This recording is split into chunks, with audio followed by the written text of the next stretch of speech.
से डिस्टर्बेंस आ गया था।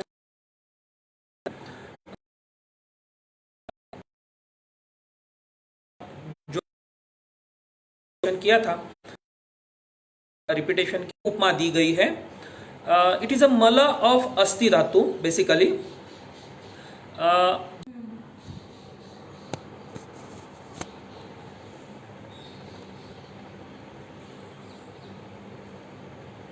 जैसे कि आप सब लोग जानते हैं बॉडी पार्ट्स पे अलग अलग नॉमिनिक्लेचर दिखाई देते हैं। जैसे कि स्काल्प में हम केश, कुंथल, शिरोरूह, बॉडी पर अगर बाल होते हैं तो उसको हम रोम, लोम या रोमराजी कहते हैं। आई लैशेस पे होते हैं तो उसको हम पक्ष्म कहते हैं। मुस्टैच पे होते हैं तो श्मश्रु, आईब्रो पे होती हो तो ब्रूह, और जेनाइटेला और आर्म पीट पे होते हैं तो व्यंजनन या व्यंजनन। आचार्य जैसे कि हेयर काउंट आचार्य जी ने अलग अलग बताए हैं। आचार्य सुश्रुत जी ने इसका वर्णन असंख्य किया है, बट आचार्य चरक जी ने इसकी संख्या बताई है 29,956। मेरे हिसाब से ये हेयर फॉलिकल की संख्या होगी। इसके पश्चात हम आते हैं इम्पोर्टेंस ऑफ हेयर पे। जैसे आप लोग जानते ही हैं इम्पोर्टेंस ऑफ हेयर क्या होता है। ये ब्यूटी और पर्सनैलिटी के एक मापक कहा जाता है। इसके पश्चात हेयर ये बैरोमीटर भी है, अपने हेल्थ का एक बैरोमीटर भी है। एक फॉरेंसिक स्टडीज या फॉरेंसिक एस्पेक्ट्स में बालों का काफ़ी सारा महत्व है। जैसे कि आप अलग अलग फिल्मों में देखते हैं कि एक बाल से हम कितने सारी गुत्थियाँ पहचान लेते हैं। उसके पश्चात इसका एक इम्पोर्टेंस ये भी है, it is a protective shield. Basically thermo regulation और सनलाइट प्रोटेक्शन हम इसके बारे में कहेंगे। बालों के 3 लाइफ साइकिल आप लोग जानते होंगे। जैसे कि बालों की एक तरुणावस्था होती है जिसको हम मॉडर्न एस्पेक्ट में एनाजेन फेज कहेंगे। उसके पश्चात 2 अलग फेज होती है जिसको हम कहेंगे कैटाजेन एंड टेलोजेन फेज।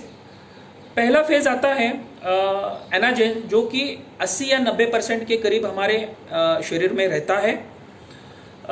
उसके पश्चात जो आता है कैटाजेन और टेलोजेन फेज, जिसको हम रेस्टिंग फेज और फॉलिंग फेज भी कहते हैं, जिनकी बालों की पूरी लाइफ 3 से 4 साल की पाई जाती है।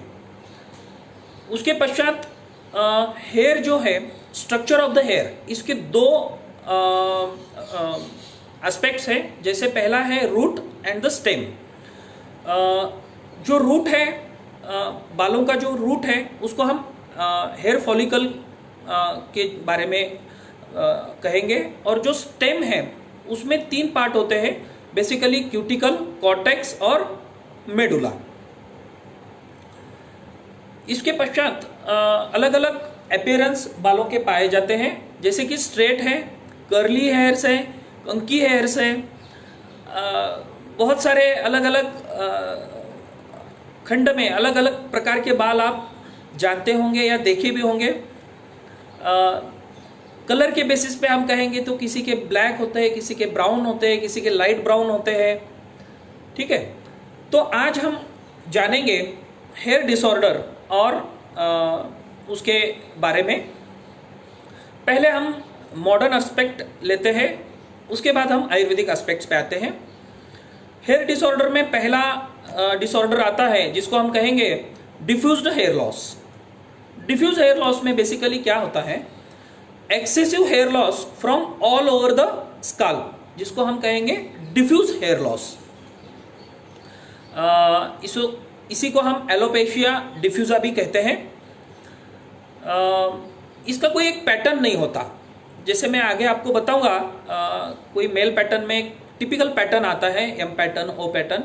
ऐसे डिफ्यूज हेयर लॉस में कोई पैटर्न नहीं आता, ऑल ओवर द स्काल्प ये चला जाता है। इसके पश्चात माना इसका मेन कॉज क्या है कि बेसिकली हमारा लाइफस्टाइल और इंटरनल इम्बैलेंस। इसके पश्चात और भी बहुत सारे कारण इसमें बताए गए हैं मॉडर्न में, जैसे पुअर हेयर मेंटेनेंस, स्काल्प का और हेयर का poor hair maintenance, eating habits, malnutrition है, स्ट्रेस है, प्रेगनेंसी है, डिफरेंट डिसीजेस हैं, एनीमिया है, सर्जरी है, डाइटेट, बहुत लोग डाइटेटिंग बहुत करते हैं तो वो एक रीज़न है। कोई मेडिसिन के साइड इफेक्ट के रूप में हमें डिफ्यूज हेयर लॉस पता चलता है। Excessive use of beauty products and techniques, इसके कारण भी कभी कभी डिफ्यूज हेयर लॉस हमें दिखता है। इसके पश्चात हमारा दूसरा एक एस्पेक्ट मैं आपसे शेयर करूंगा जो होता है male pattern baldness. Male pattern baldness में बेसिकली हम मेल पैटर्न बाल्डनेस को एलोपेशिया एंड्रोजेनेटिका भी कहेंगे। ये एक प्रकार का प्रॉब्लम आप कहेंगे, ये जेनेटिकली भी है कभी कभी। मैं आपके साथ एक बात शेयर करते हुए बहुत मुझे खुशी होती है। मना जो फीमेल्स है उससे ज़्यादा अगर बाल्डनेस पाया जाता है तो वो पुरुषों में पाया जाता है, ऐसे बेसिकली कहते हैं। इसका रीज़न मैं आपको धीरे धीरे आगे बताऊंगा, इसका साइंटिफिक रीज़न क्या है। बेसिकली इस प्रॉब्लम में मेल पैटर्न बाल्डनेस में जो हेयर रूट्स होते हैं वो ग्रेजुअली श्रिंक होकर थिनिंग स्टार्ट होता है और शेड ऑफ होने लगते हैं। ये पैटर्न का मेन कॉज ये है, जो हमारा टेस्टोस्टेरोन हार्मोन है वो डायहाइड्रोटेस्टोस्टेरोन में कन्वर्ट होने लगता है, इसीलिए ये मेल पैटर्न बाल्डनेस अधिकतर पाया जाता है। बेसिकली इसमें जो एंजाइम मॉडर्न वालों ने कहा है उसका नाम है 5 अल्फा रिडक्टेज एंजाइम, जिसके कारण हेयर फॉलिकल डैमेज होने लगते हैं। पुरुषों में अलग अलग टाइप पाए जाते हैं, जैसे कि यम पैटर्न बाल्डनेस, पीछे ओ पैटर्न बाल्डनेस या O+M पैटर्न बाल्डनेस। इसके पश्चात हम आते हैं नेक्स्ट डिसीज पे, जिसको हम कहेंगे फीमेल पैटर्न बाल्डनेस। पहले मैं आपको सारी डिसीज के अवगत कराऊंगा, फिर उसके बाद हम 1 बाय 1 मैनेजमेंट की तरफ जाएंगे। फीमेल पैटर्न बाल्डनेस में बेसिकली दोनों हार्मोन फीमेल्स में पाए जाते हैं। पहला है एंड्रोजन और दूसरा ईस्ट्रोजन। जैसे जैसे ईस्ट्रोजन की मात्रा शरीर में फीमेल की ज़्यादा रहती है तो उनका एक निगेटिव असर या इफेक्ट एंड्रोजन हार्मोन पे रहता है, और जैसे ही ईस्ट्रोजन हार्मोन कम होने लगता है एंड्रोजन का प्रभाव बढ़ जाता है और फीमेल की जो बाल की थिनिंग है वो स्टार्ट हो जाती है। बेसिकली मेनार्की, पोस्ट प्रेगनेंसी और मेनोपॉज में ये ज़्यादा पाया जाता है। इसके जो कॉजेस हैं PCOD, hyperthyroidism, menopause, different types है। बेसिकली बीच में से महिलाओं के बाल ज़्यादा जाने लगते हैं, थिनिंग होने लगती है। इसके पश्चात है तीसरा, चौथा हम जो डिसऑर्डर पे जाना चाहते हैं वो है एलोपेशिया। बेसिकली एलोपेशिया जो टर्म मॉडर्न में यूज होती है वो पैची हेयर लॉस के लिए होती है। In alopecia hair loss seen in any part of the body, generally head पे पाया जाता है, जिसको हम पैची हेयर लॉस भी कहेंगे। According to modern science, there are 2 types of alopecia, that is non-scarring and scarring. Non-scarring में basically क्या होता है, जो हेयर फॉलिकल होते हैं इसका रिवर्स होने के चांस ज़्यादा रहते हैं। जो डैमेज्ड हेयर लॉस है वो कम रहता है और जो हेयर फॉलिकल्स रिवर्स होने के चांस ज़्यादा रहते हैं। सॉरी। स्कैरिंग एलोपेशिया में क्या होता है, जहां पे परमानेंट हेयर फॉलिकल डैमेज दिखाई देता है। इसके पश्चात हमारे पास 3 और भी प्रकार मॉडर्न में पाए जाते हैं, जैसे एलोपेशिया एरियाटा, माना जो ओवल शेप में रहता है, गोल शेप में रहता है, जो पुरानी 1 रुपीज़ की गिन्नी आती है, इस एंगल में हम कहते हैं कि एलोपेशिया एरियाटा दिखाई देता है। उसके पश्चात है एलोपेशिया टोटलिस, जिसमें हम पूरा एलोपेशिया माना अलग अलग जगहों पे पूरे स्काल्प पे दिखाई देता है, टोटलिस। इसके पश्चात है एलोपेशिया यूनिवर्सैलिस। यूनिवर्सैलिस में पूरे बॉडी के जो भी बाल हैं वो भी जाने लगते हैं, जिसको हम कहेंगे एलोपेशिया यूनिवर्सैलिस। इसके पश्चात अगला डिसीज हम डिस्क्राइब करेंगे, क्योंकि pre mature greying of hairs है। प्री मैच्योर मीन्स उम्र के पहले बाल सफेद होना। फिर आप पूछेंगे कितने साल के पहले बाल सफेद होना, तो आइडियली जो मॉडर्न की डेफिनेशन है वो ये है कि premature greying means greying before the age of 30 years, जिसको हम प्री मैच्योर ग्रेइंग कहेंगे। बेसिकली बढ़ती उम्र के साथ हमारा कलर, बालों का कलर ये सफेद होने लगता है या ग्रे होने लगता है बेसिकली। इसके रीजन क्या होते हैं अगर आप पूछेंगे, तो जो हेयर रूट है, हेयर रूट में जो मेलानोसाइट्स होते हैं वो एक सब्सटेंस सीक्रेट करते हैं जिसको हम कहते हैं मेलानिन। और मेलानिन की वजह से हमारे बालों का जो कलर होता है वो ब्लैक रहता है। मेलानोसाइट्स धीरे धीरे अगर डीएक्टिव होने लगे तो हमारे जो बाल है वो कम उम्र में बाल सफेद होने लगते हैं या टर्न इनटू द ग्रे। इसके पश्चात हमारे पास दूसरा डिसीज है डैंड्रफ, जो कि बहुत कॉमनली पाया जाता है और महिलाओं में तो बहुत ही कॉमन ये पाई जाती है, जिसमें the shedding of dead skin, हम इसको बेसिकली क्या कहेंगे, shedding of the dead skins from the scalp, इसको ही हम एक डैंड्रफ कहते हैं। It is a visible फ्लैकिंग of the scalp, जहां पे हम इजीली उसको फ्लैकिंग जो दिखती है सफेद सफेद जिसको बोलते हैं उसको हम फ्लैकिंग ऑफ द स्काल्प कहेंगे।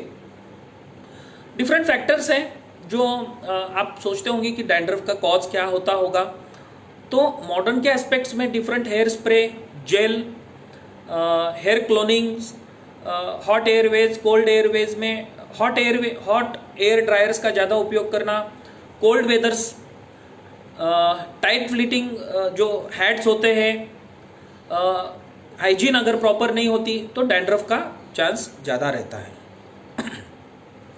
इसके पश्चात है trichotillomania. Trichotillomania is a self induced hair loss, self induced. इसमें क्या करते हैं बेसिकली लोग, पुलिंग या प्लकिंग, बालों को जाने अनजाने में इमोशनल अगर स्ट्रेस रहता है तो बाल खींचते हैं, खास करके महिलाओं में ये ज़्यादा पाया जाता है। बेसिकली फैक्टर इसका स्ट्रेस रहता है और ऑटोमेटिक एंड फोकस्ड, ऐसे उसके डिफरेंट टाइप्स है। Seborrhoeic dermatitis. Seborrhoeic dermatitis means a dandruff की अगली अवस्था हम इसको कहेंगे, या फिर it is a skin disease but hair को भी ये अफेक्ट करता है। इसके कॉजेस क्या है, तो स्कैली पैचेस हैं, रेड स्किन है, स्टबबोन डैंड्रफ जिसको हम कहेंगे।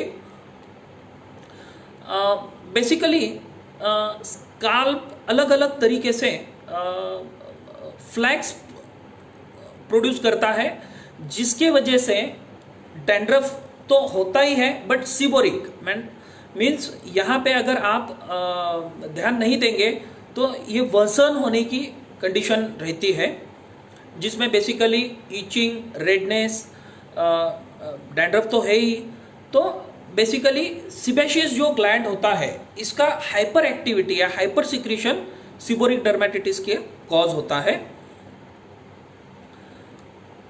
इसके पश्चात हम जाएंगे कुछ अनवांटेड हेयर्स, जिसको हम महिलाओं में जो बाल ज़्यादा पाए जाते हैं जिसको हम हिर्सुटिज्म भी कहेंगे।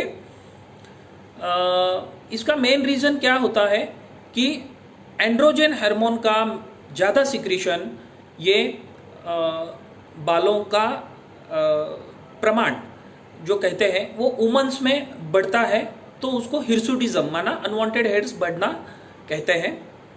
बेसिकली स्टेरॉइड का ज़्यादा यूज़ करना भी और अदर मेडिसिन जैसे मिनॉक्सिडिल है उनका भी ज़्यादा यूज़ करना ये कारण हो सकता है। उसके पश्चात अगला डिसीज़ है हम डिसऑर्डर के बारे में ही अभी बात कर रहे हैं, मैनेजमेंट में आगे आपको लेके जाऊंगा ही।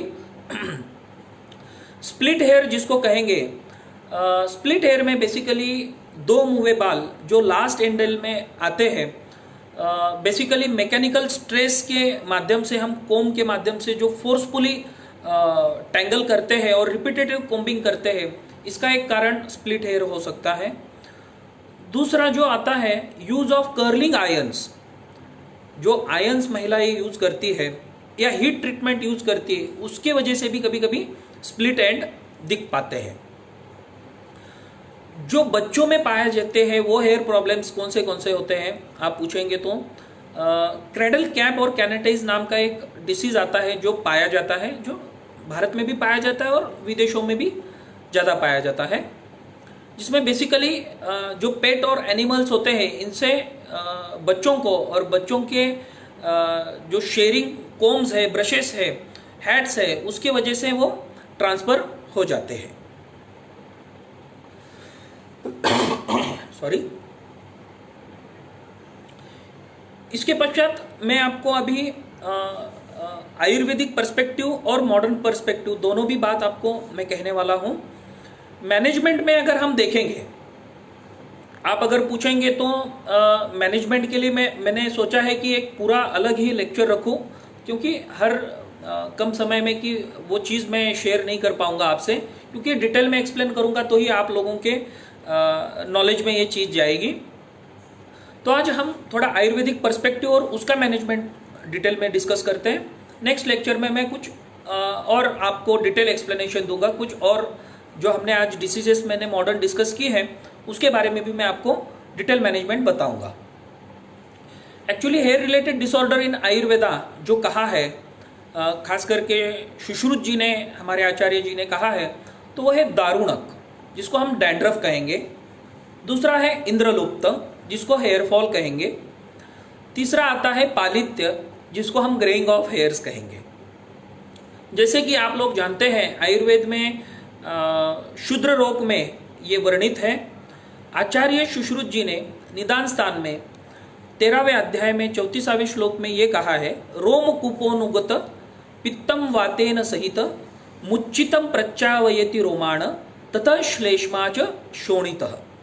इसका मतलब ये है, पित्त माना एक दोष जो कि एक्यूमुलेशन होता है हेयर फॉलिकल में, और उसी दोष माना पित्त के कारण जो हेयर फॉलिकल में प्रेजेंट है वो वात के साथ एसोसिएट होने के कारण जो हेयर फॉलिकल है या उसको ब्लॉक कर देता है, जिसके कारण इंद्रलुप्त, खालित्य और दारुणक जैसे व्याधि निर्माण होते हैं। एक्चुअली मैं जब बहुत सारा इसमें पिछले कई सालों से मैं इस हेयर सेगमेंट में मैं हूँ, तो मैं जब आयुर्वेदिक पर्सपेक्टिव देखता हूँ तो मुझे लगता है आचार्यों, हमारे जो आचार्य है इनकी दूरदृष्टि काफ़ी आजकल के मॉडर्न साइंस को भी आगे लेके जाए, ऐसे बात उन्होंने कही है। इसमें मैं कुछ इंटरेस्टिंग बातें आपको बताऊंगा।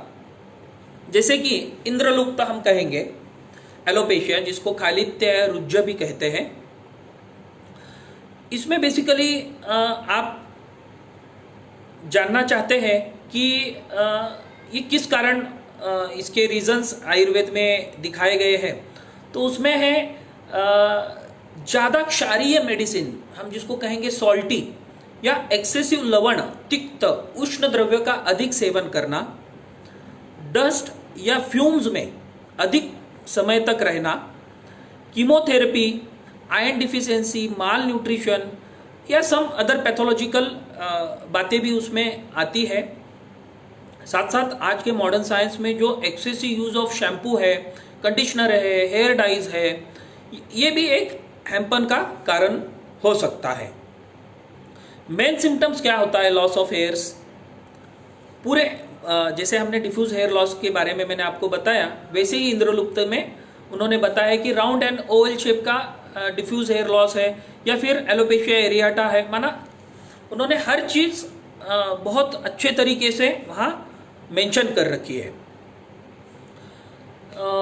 अब आप पूछेंगे कि इसका मैनेजमेंट किस तरीके से है। बेसिकली आयुर्वेद में इसके मैनेजमेंट के तरीके बहुत सिंपल और आसान हैं। जैसे कि मैनेजमेंट ऑफ इंद्रलुप्त, आप जैसे लोग जानते ही हैं कि निदान परिवर्जनम, आयुर्वेद में पहला तो कहा है जो कारण हम ले रहे हैं जिससे कार्य कारण भाव होता है उसका निदान परिवर्जन, पहले तो निदान परिवर्जन आता है। उसके पश्चात मैं सिंपल बातें बताता हूं आपको। यूज ऑफ क्रूमिग्न, दैट इज एंटी वर्मीसाइड और एंटी फंगल, जैसे अलग अलग आजकल पहले तो बचपन में हमारी जब हम छोटेपन में हमारे नानी माँ या ये हमें शिकाकाई के पाउडर से बालों का ये करते थे, बाल धोते थे उससे। तो ऐसे बहुत सारी चीज़ें आजकल बाज़ार में अवेलेबल हैं, जिसका वर्णन मैं आगे आपको करूँगा ही हर चीज़ का। उसके पश्चात आता है एक लाइन ऑफ ट्रीटमेंट, हम समझ लेते हैं फिर मैं आगे बढ़ता हूँ। अस्थि मज्जागत पाचन, बेसिकली दीपन, पाचन और अनुलोमन, क्योंकि जब अस्थि धातु, बेसिकली आप लोगों को ये पता ही होगा, हमारे जो बाल है ये अस्थि धातु का मल है। तो हम जो आहार रस लेते हैं उस पे जाठराग्नि और भूताग्नि की प्रक्रिया होकर प्रसाद भाग और किट्ट भाग तैयार होता है। प्रसाद भाग से 3 भाग निर्माण होते हैं, जैसे स्थूल भाग है, सूक्ष्म भाग है, मल भाग है। तो जो मल भाग है, मल भाग से नाखून और बाल, ये दो उसमें से निर्माण होते हैं। जैसे कि इसके लिए हमें अस्थि मज्जागत पाचन करने वाली जो द्रव्य है वो देना पड़ेगा। सॉरी। उसके पश्चात आयुर्वेद में और भी कुछ जैसे वर्णन में देख पाता हूं, तो नस्यवित अनुतैलम, शिरोपीचु, शिरोधारा, शिरोबस्ती, विविध लेप हैं, जैसे जो फेमस जो कहा जाता है जिसका गुंजाती लेपन, ठीक है। इसके बाद जो टर्मिनोलॉजी आचार्य सुश्रुत जी ने बताई है, सिंपल वर्ड्स में मैं आपको बता रहा हूँ ये चीज़। शिरोवेदन, रक्त मोक्षण, शिरोवेदन में हम जो पेशेंट में करते हैं 26 और हाफ निडल लेके जहाँ पे हेयर फॉलिकल का ऐसा लग रहा है कि हमें वो रिवर्स हो सकता है, तो एग्जामिनेशन के बाद हम वो वहाँ पे वेदन कर्म करते हैं। उसके पश्चात कुछ दिन जैसे ही हमें लग रहा है कि यहाँ पे उम्मीद बहुत सारी लगती है, बहुत सारी डिसीजेस भी हमें लगते हैं कि नॉन स्कैरिंग एलोपेशिया रहता है, तो वहाँ पे हम गुंजादी लेपन, पारिजातक का भी कर सकते हैं। अलग अलग करके हम हेयर फॉलिकल को एक्टिवेट करते हैं, जिसके कारण पेशेंट में बहुत अच्छे रिजल्ट पाए जाते हैं।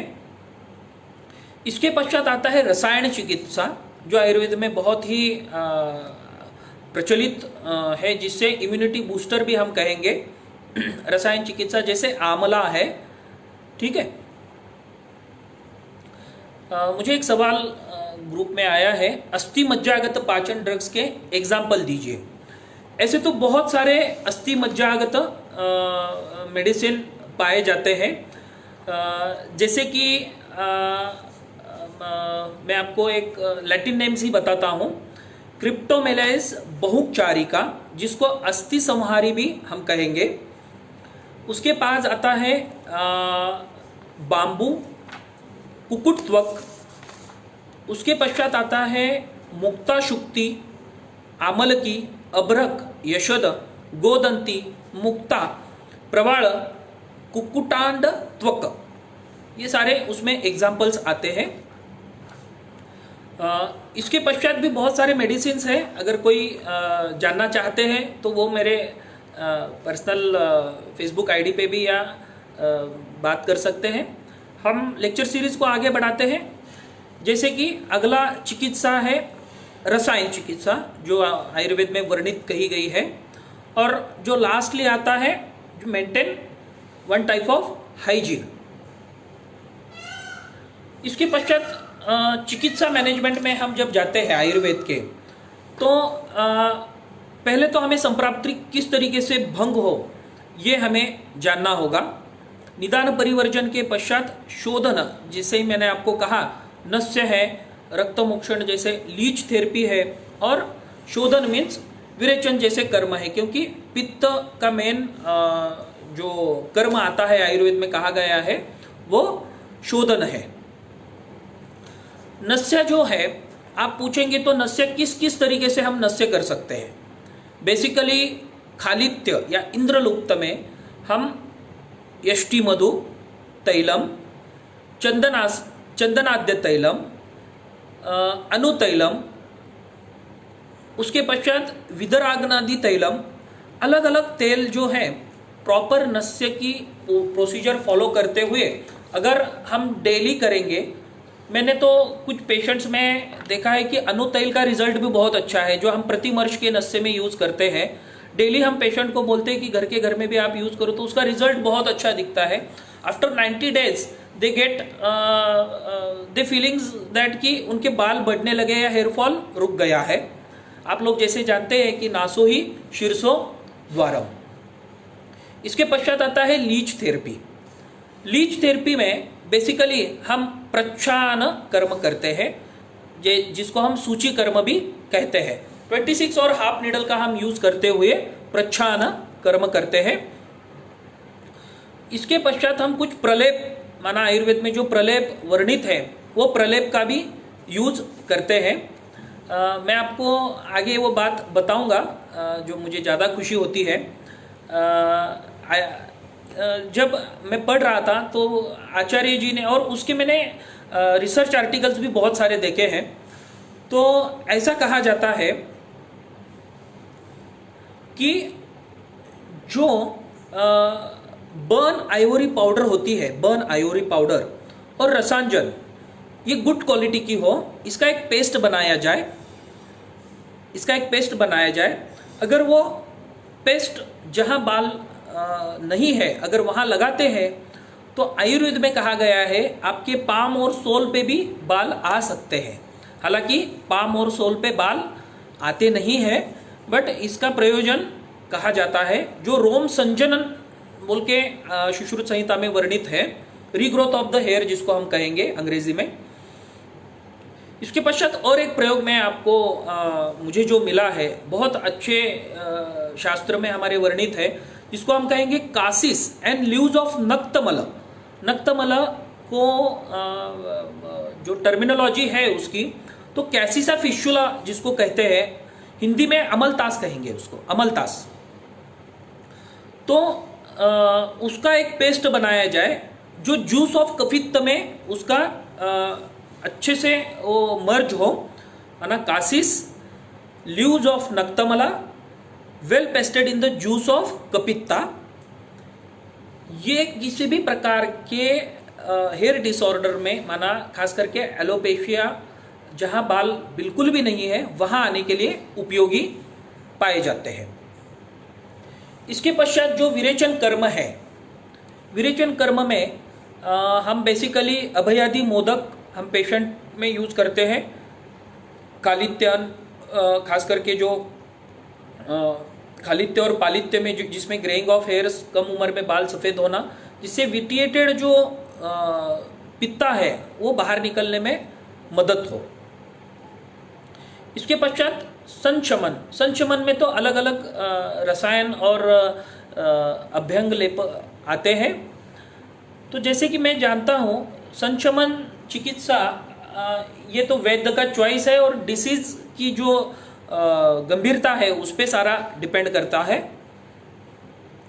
जैसे हम अभ्यंग में जो शिरो अभ्यंग के कुछ तैल है, उसमें भृंगराज तैलम, नीलिकादि तैलम, करंजादि तैलम, आप जानते होंगे जासवंत जो हिबिस्कस हम उसको कहेंगे, तो बल्लक आदि तैलम, जासवंत तैलम, बहुत सारे उसमें वर्णित है।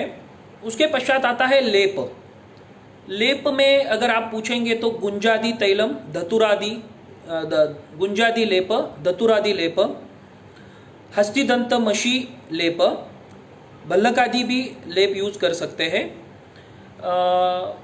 और भी बहुत सारे हैं जैसे मैंने आपको अभी कहा, काशी शादी विथ कपित्त स्वरस, ये सबसे आसान तरीका है जो आप यूज कर सकते हैं।